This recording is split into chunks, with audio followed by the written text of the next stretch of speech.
ओम शांति। आज 7 मई 2021 की साकार मुरली। आज बाबा ने कहा, मीठे बच्चे, रावण ने तुम्हें बहुत पीड़ित किया है। अभी तुम भक्तों का रक्षक भगवान आया है तुम्हारी पीड़ा को दूर करने। प्रश्न, सपूत बच्चों की मुख्य 2 निशानियां सुनाओ। उत्तर, सपूत बच्चे सदा माता पिता को फॉलो कर तख्त नशीन बनेंगे, खूब उत्साह में लगे रहेंगे।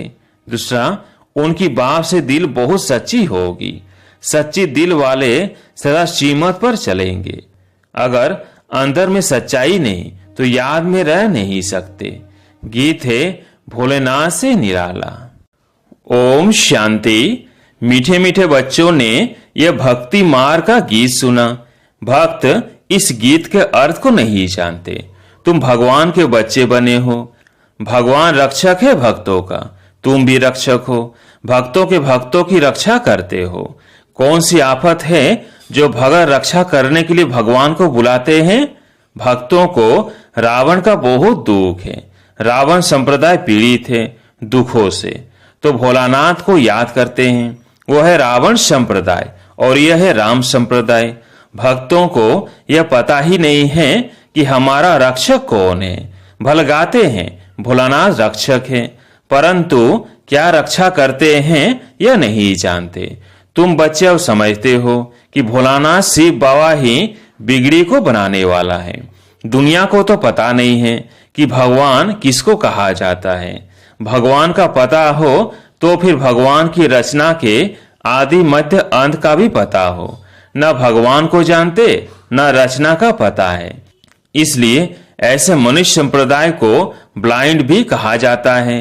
दूसरे तरफ तुम हो जिनको दिव्य दृष्टि मिली है। अब तुम्हारा नाम ही है ब्रह्म कुमार कुमारियां। बोर्ड पर भी नाम लगा हुआ है, ब्रह्म कुमारी ईश्वरी विश्वविद्यालय। सिर्फ ब्रह्म कुमारियां हो नहीं सकती, प्रजापिता ब्रह्मा है ना। पिता के पास बच्चे और बच्चियां दोनों होते हैं। प्रजापिता ब्रह्मा को ही इतने ढेर बच्चे हो सकते हैं, तो समझना चाहिए यह बेहद का पिता है। यह भी जानते हैं ब्रह्मा विष्णु शंकर को रचने वाला बाप ही है, जिसको निराकार कहा जाता है। यह हो गया बेहद का बाप। यह भी जानते हो परम पिता परमात्मा ब्रह्मा द्वारा रचना रचते हैं। इनकी सारी रचना है सब मनुष्य मात्र। वास्तव में शिव वंशी है। अभी तुम आकर प्रजापिता ब्रह्मा की संतान बने हो। यह नई रचना परम पिता परमात्मा ब्रह्मा द्वारा रचना रचते हैं, तो तुमको ब्रह्म कुमार कुमारियां कहा जाता है। इतने बेहद के बच्चे हैं, जरूर बेहद का बरसा लेते होंगे। बच्चे जानते हैं हम ब्रह्म कुमार कुमारियों को शिव बाबा ने एडॉप्ट किया है। शिव बाबा कहते हैं तुम हमारे बच्चे हो। तुम आत्माएं भी निराकार थी, परंतु ज्ञान तो साकार में चाहिए। तुम जानते हो हम आदि सनातन देवी देवता धर्म के थे। ब्रह्मा द्वारा रचना यहाँ होती है। शिव जयंती भी यहाँ मनाई जाती है। यहाँ मगध देश में ही जन्म लिया है। बाप कहते हैं यह देश बहुत पवित्र स्वर्ग था। अभी इनको नरक मगध देश कहा जाता है, फिर स्वर्ग बनना है। तुम बच्चों की बुद्धि में है शिव बाबा हमको फिर से राजयोग सिखाए पवित्र बनाते हैं। गाते भी हैं पतित पावन। भक्तों के रक्षक भगवान भक्त ही पुकारते हैं। पतित होते हुए भी अपने को पतित नहीं समझते हैं। बाप समझाते हैं तुम सभी पतित हो। पावन दुनिया सतयुग को, पति दुनिया कलयुग को कहा जाता है। बाप तुम्हें सब राइट बताते हैं। लाखों वर्ष की तो कोई चीज होती नहीं। मनुष्य घोर अंधियारे में है। समझते हैं कलयुग तो अभी छोटा बच्चा है, और तुम जानते हो मौत सामने खड़ा है। अंधियारे और रोशनी का वर्णन संगम पर ही किया जाता है। अब तुम घोर प्रकाश में आए हो। सतयुग में तुम यह वर्णन नहीं कर सकेंगे, वहां यह नॉलेज ही नहीं रहती। इस समय बाप बेट बच्चों को समझाते हैं तुम सतयुग में सूर्यवंशी घराने के थे, फिर अंत में आकर शूद्रवंशी घराने के बने हो, अब फिर ब्राह्मण वंशी बने हो। अभी तुम हो सर्वोत्तम ब्राह्मण कुल के। तुम हो ऊंच थे ऊंच। ये ईश्वरीय कुल है ना। बाप के पास आते हैं तो बाबा पूछते हैं किसके पास आए हो, तो कहते हैं बाप के पास। बाप दो है, एक है लौकिक और दूसरा पारलौकिक। सभी शालिग्रामों का बाप एक ही शिव है। तुम्हारी बुद्धि में यह टपकता है हम एक बाप के बच्चे हैं जिससे वर्षा लेते हैं। निराकार बाबा वर्षा तो साकार द्वारा ही देंगे ना। बाप खुद कहते हैं मैं साधारण तन में आकर प्रवेश करता हूं। अब बाप बच्चों को कहते हैं बच्चे देही अभिमानी भव, अपने को आत्मा समझो। यह देह विनाशी है, आत्मा अविनाशी है। आत्मा को ही 84 जन्म लेने पड़ते हैं, न कि देह को। देह तो बदलती रहती है, फिर दूसरे मित्र संबंधी मिलते हैं। अभी आत्मा को बेहद के बाप से वर्षा लेना है। परम पिता परमात्मा द्वारा तुम ही सुनकर फिर धारण करते हो। संस्कार तुम्हारी आत्मा में है, आत्मा में ही संस्कार रहते हैं। ऐसे नहीं कि शरीर के संस्कार कहेंगे, नहीं, तुम्हारी आत्मा के संस्कार तमो प्रधान है, उनको अब चेंज करना है। काया कल्पतरु कहा जाता है। काया कल्प वृक्ष समान बनती है, आयु भी बड़ी रहती है। तुम जानते हो यहाँ तो आयु बहुत छोटी रहती है। छोटी आयु में ही बैठे बैठे अकाले मृत्यु हो जाती है। अभी तुम काल पर विजय प्राप्त करते हो। वहां काल कभी खाता नहीं, अकाले कब शरीर नहीं छूटता। तुम जानते हो अब यह शरीर बूढ़ा हुआ है, इनको छोड़कर नया लेना है। शरीर छोड़ने समय भी बाजे बजते हैं, जन्म लेने समय भी बजते हैं। वह रोने की बात ही नहीं होती। तुमको भ्रमरी का मिसाल भी समझाया है। तुम हो ब्राह्मण ब्राह्मणिया, ब्राह्मणी और भ्रमरी राशि मिलती है। जो काम भ्रमरी करती है वही तुम भी करते हो। वंडर है ना। भ्रमरी का दृष्टांत कछुओं का, सर्प का, ये सब शास्त्रों में है। सन्यासी आदि भी यह मिसाल देते हैं। अभी तुम बच्चे बाप द्वारा ये सब समझ रहे हो। वह तो वह भक्ति मार्ग, पास्ट का गायन करना, इसका फिर बाद में गायन होगा। इस समय ही बाप इस तन में आते हैं। इनको अर्थात ब्रह्मा को भगवान नहीं कहा जाता है, वह तो फिर अंधश्रद्धा हो जाती है। ऐसे मनुष्य हैं जो राम को, कृष्ण को भगवान समझते हैं। कृष्ण के लिए, राम के लिए भी कह देते, वो तो सर्वव्यापी है। कोई कृष्ण पंथी, कोई राधे पंथी होते हैं। राधे पंथी वाले कहेंगे सर्वत्र राधे ही राधे हैं। कृष्ण पंथी कहेंगे जिधर देखो कृष्ण ही कृष्ण है। राम पंथी राम ही राम कहेंगे। समझते हैं राम कृष्ण से बड़ा है, क्योंकि राम को त्रेता में और कृष्ण को द्वापर में ले गए हैं। कितना अज्ञान है। अब बाप तुम बच्चों को समझा रहे हैं। कितने ढेर ब्रह्म कुमार कुमारियां हैं। जरूर बेहद का बाप होगा। तुम कोई से भी पूछ सकते हो, कभी नाम सुना है प्रजापिता ब्रह्मा का? बाप ने स्वर की नई रचना रची है। गाया भी जाता है ब्रह्मा द्वारा ब्राह्मण। जब तक तुम सब ब्राह्मण ब्रह्मा की मुख वंशावली नहीं बने हो, तब तक दादे से वर्षा ले नहीं सकते। बेहद के बच्चे बेहद का वर्षा बाप से ही लेते हैं। लिया था ब्रोवर।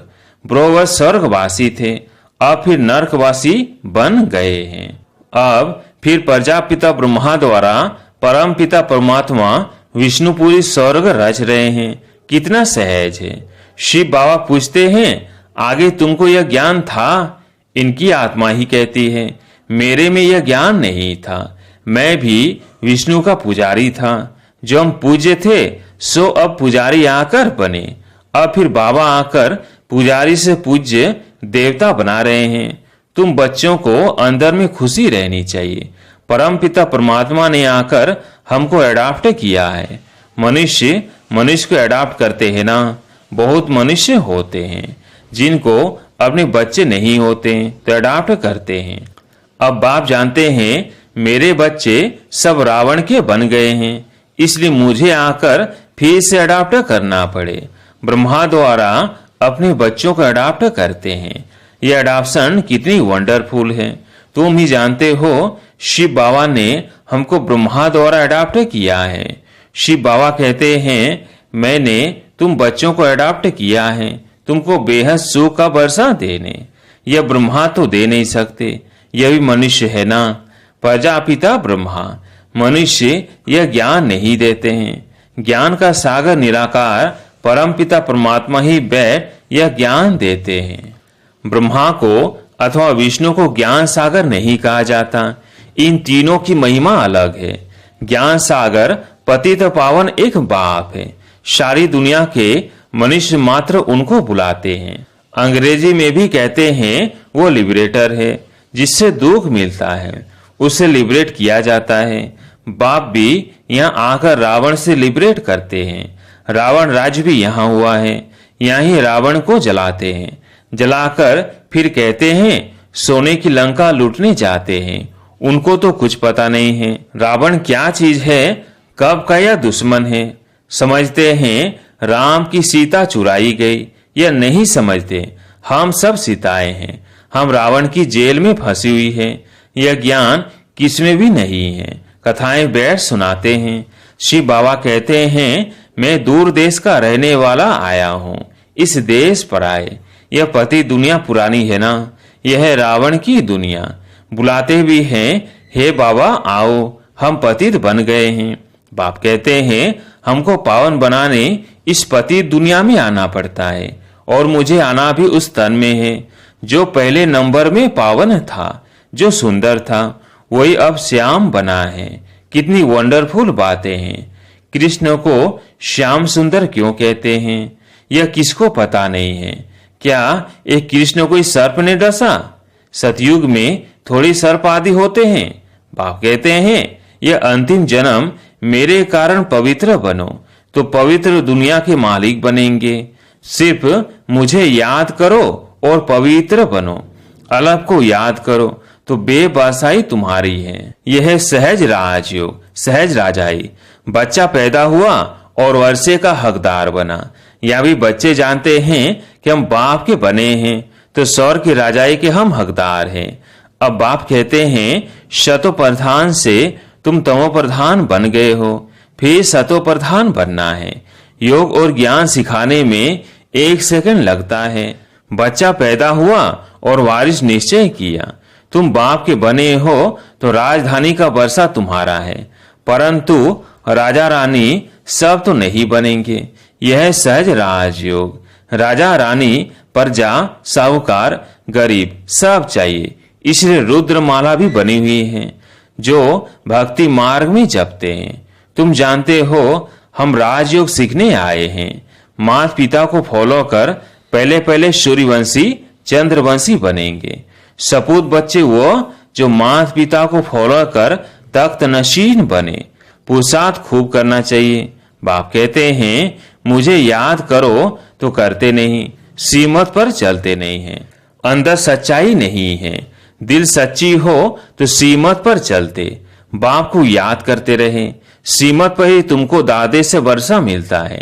ब्रह्मा स्वर का वर्षा दे नहीं सकते। दादे की कमाई पर पोतरे का हक रहता है। बाप की कमाई के बच्चे भागीदार बनते हैं तो हकदार है। यहाँ तुमको शिव बाबा से वर्षा मिलता है। ज्ञान रतन बाप से ही मिलने हैं। तुम जानते हो हम ब्राह्मण ही सो फिर देवी देवता बनेंगे। जगत अम्बा कौन है? बाप समझाते हैं यह ब्राह्मणी थी, ज्ञान ज्ञानेश्वरी थी, फिर राज राजेश्वरी बनती है।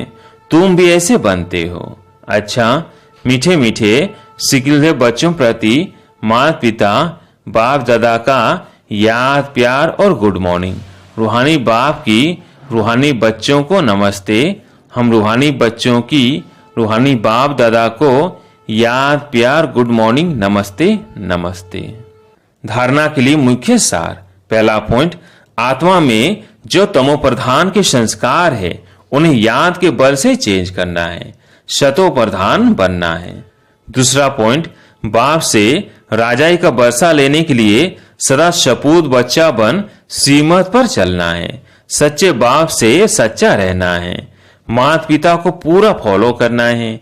ज्ञान रत्नों का दान करते रहना है। आज प्यारे मीठे बाबा का वरदान, सहयोग की शक्ति से असहयोगियों को सहयोगी बनाने वाले बाप समान परोपकारी भव। सहयोग की शक्ति से असहयोगियों को सहयोगी बनाने वाले बाप समान परोपकारी भव।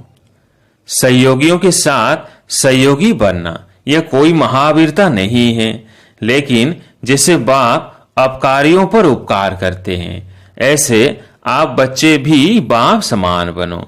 कोई कितना भी असहयोगी बने, आप अपने सहयोग की शक्ति से असहयोगियों को सहयोगी बना दो। ऐसे नहीं सोचो किस कारण से ये आगे नहीं बढ़ता है।